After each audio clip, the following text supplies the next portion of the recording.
Ржаво-пятнистая кошка. Самый маленький хищник в мире размером с котенка. Весит меньше бутылки воды, но может прыгать выше себя в 4 раза, ловя добычу.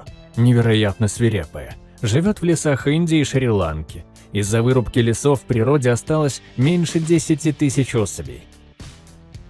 Африканская черноногая кошка. Самый смертоносный охотник среди всех кошачьих. Успешность охоты 60%. У льва всего 20%. Может неделями жить без воды, получая влагу из крови жертв. Лапы покрыты густым мехом, не проваливается в раскаленный песок и не обжигается. Южная анцилла. Самая маленькая дикая кошка Америки. Проводит большую часть времени на деревьях, охотясь на грызунов, птиц и древесных лягушек. Ведет ночной образ жизни, активно в сумерках. Скрытый образ жизни делает ее одной из наименее изученных кошек планеты.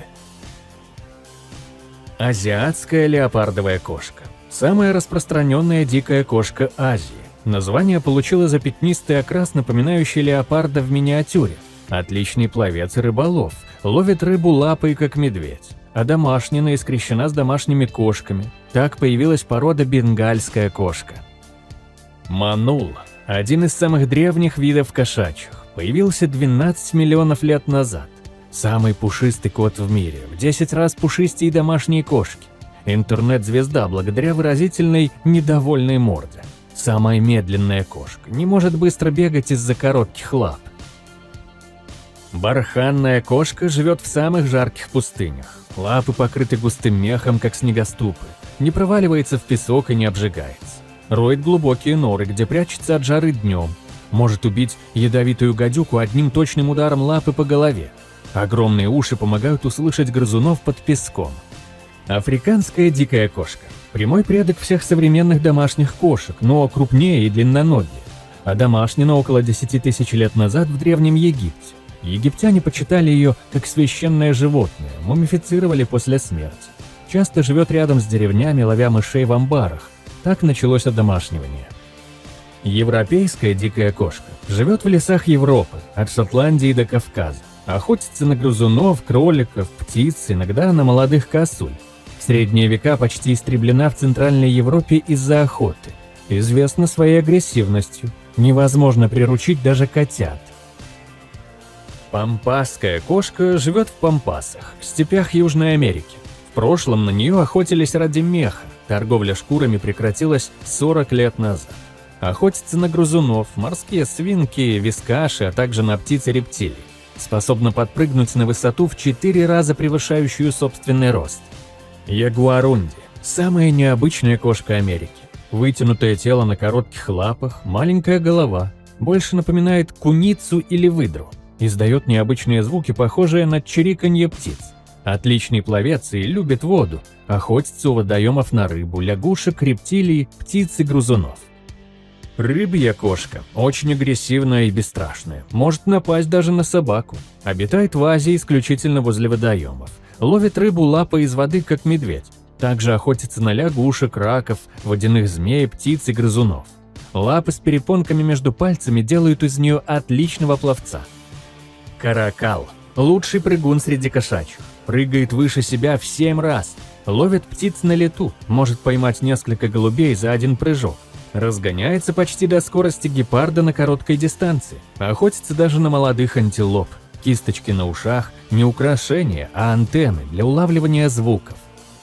Маргай – акробат джунглей Южной и Центральной Америки. Единственная кошка, чьи лапы могут поворачиваться на 180 градусов. Может спускаться с дерева головой вниз, как белка. Проводит почти всю жизнь на деревьях, на землю спускается редко. Может висеть на ветке одной лапой. Рыжую рысь назвали так за короткий обрубленный хвост. Люди почти истребили ее ради меха, но популяция смогла восстановиться. Может убить оленя, хотя сама в 10 раз меньше. Отличный пловец и альпинист, может забраться даже на огромное дерево. Обитает в лесах, пустынях, болотах, даже на окраинах городов. Оцелот – одна из самых красивых кошек в мире. Окрас напоминает леопарда в миниатюре. 50 лет назад была самой популярной шубой. Ради меха убили сотни тысяч особей. Для одной шубы требовалось 20-25 оцелотов. К счастью, после запрета охоты популяция смогла восстановиться. Иберийская рысь живет только в Испании и Португалии. Люди охотились на рысей, считая их вредителями, и почти уничтожили вид, и только чудом популяция смогла восстановиться. Для них создали зеленые мосты через автострады для безопасного перехода. Основная добыча – кролики, которые составляют 90% рациона. У африканского сервала лапы настолько длинные, что он выглядит как маленький гепард. У него самые большие уши среди кошек относительно размера головы. Слышит движение грызунов глубоко под землей и ловит до 4000 грызунов в год. Популярен как экзотический домашний питомец, но незаконно во многих странах. Канадская рысь живет в бореальных лесах Канады и Аляски. Огромные лапы работают как снегоступы, не проваливается в глубокий снег. Густой мех защищает от морозов до минус 40 градусов. 100 лет назад массово истреблялась ради меха, но сейчас популяция стабильна, благодаря защите. У азиатского дымчатого леопарда огромные клыки, как у саблезубых кошек древности. Один из самых скрытных хищников. Увидеть в природе почти невозможно. Красивый мех с пятнами, похожими на облака. Отсюда название. Массово истреблялся ради меха и клыков. Осталось около 10 тысяч особей. Снежный барс обитает высоко в горах, выше, чем любая другая кошка. Огромный хвост помогает балансировать на скалах, а густой мех защищает от сильных морозов. Может убить добычу в 3 раза тяжелее себя. Охотится на горных козлов и баранов.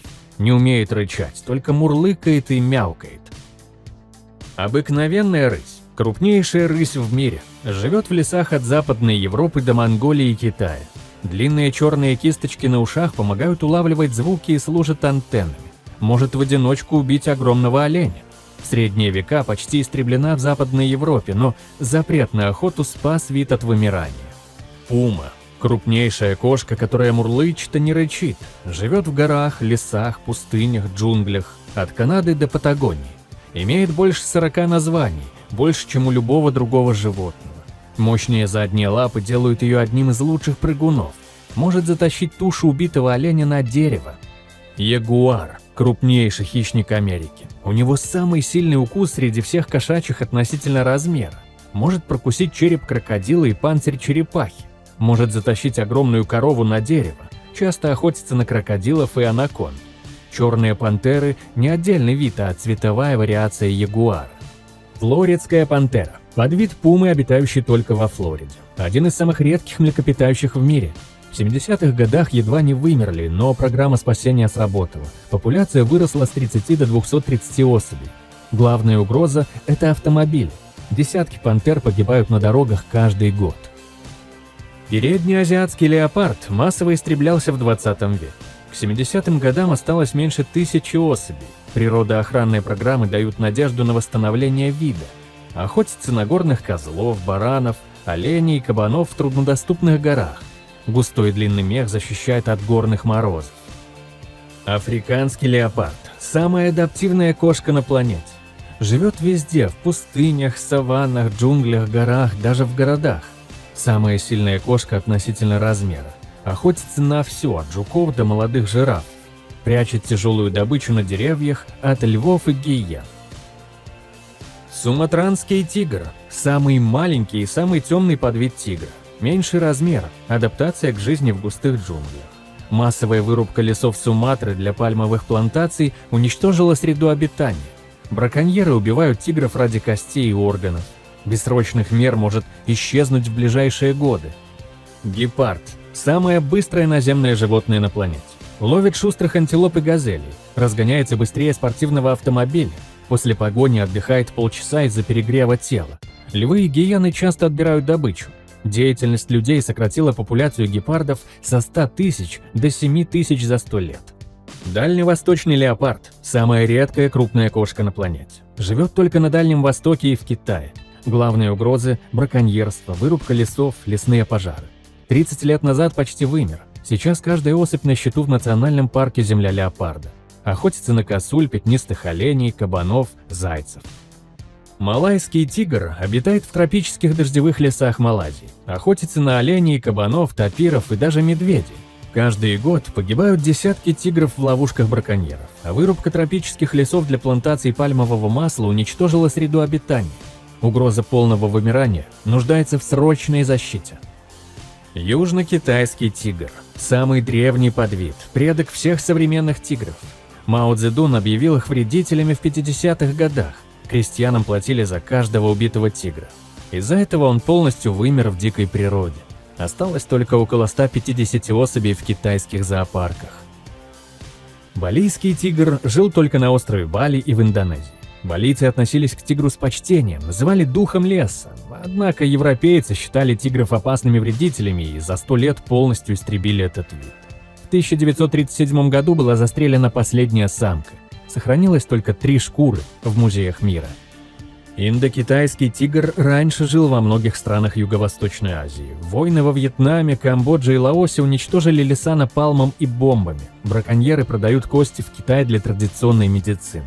Почти все оставшиеся особи живут в Таиланде, нуждаются в срочных охранных мерах для предотвращения вымирания. Яванский тигр жил только на острове Ява в Индонезии. Колонисты устраивали охотничьи сафари на тигров. Массовая вырубка лесов под рисовые поля уничтожала их среду обитания.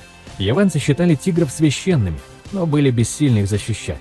70 лет назад создали первый заповедник, но было уже поздно, тигр полностью вымер.